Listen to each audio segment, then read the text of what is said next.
ఇశ్రాయేలుకి ఒక కోరిక కలిగిందంట. ఏంటా కోరిక? మాంసం తినాలి. మాంసం తినాలని కోరిక కలిగి ఏడవటం స్టార్ట్ చేశారంట. తిండి కోసం ఏడవటం ఏంటి? ఆల్రెడీ దేవుడు వాళ్ళకి మన్నాని ఇచ్చాడు, కూరగాయలను ఇచ్చాడు.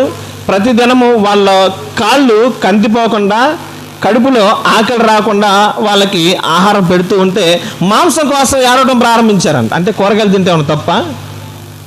కూరగాయలు తింటే వాళ్ళు ఏమైనా పరలోకానికి వెళ్ళరా? కూరగాయలు తింటే వాళ్ళకి రోగాలు ఏమైనా వస్తాయా? ఏం లేదు. కానీ ఏంటంటే వాళ్ళ మనసులో పుట్టింది కోరిక, మాంసం తినాలనేటువంటి కోరిక. ఇంత ముందుకు జ్ఞాపకం చేసిన మాటే.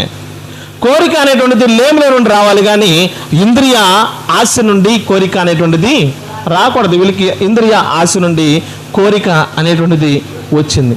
ఆ కోరికను బట్టి వాళ్ళు సనుగుకోవటం, గొనుగుకోవటం ప్రారంభించారు. దేవుడికి కోపం వచ్చింది. కోపం వచ్చి వారిని ఇబ్బందులు పెట్టారు. చాలామంది నశించిపోయారు. ఈ కిబ్రోత్ హతావా అనేటువంటి మాటకు అర్థం ఏంటంటే దురాశ సమాధులు. దురాశ సమాధులు.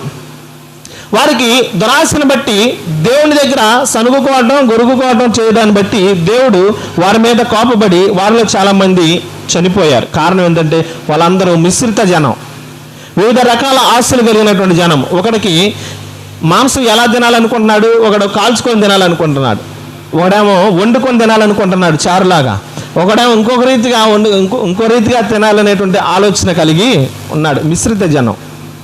ఈ మిశ్రిత జనం దేవుని మీద సనుగుకోవడం, గొనుగుకోవడాన్ని బట్టి దేవుడికి వారి మీద కోపం వచ్చి వారందరినీ నశింపజేశాడు. అందుకని వారందరికీ కూడా కిబ్రోత్ హతావా అనేటువంటి పేరు అక్కడ పెట్టడము జరిగింది. ఒకవేళ ఆ సమాధులు ఇంకనూ ఉంటే ఆ సమాధుల మీద రాసి ఉంటారు ఈ కిబ్రోత్ హతావా అనేటువంటి పేరు. అంటే దురాశల సమాధులు ఇవి.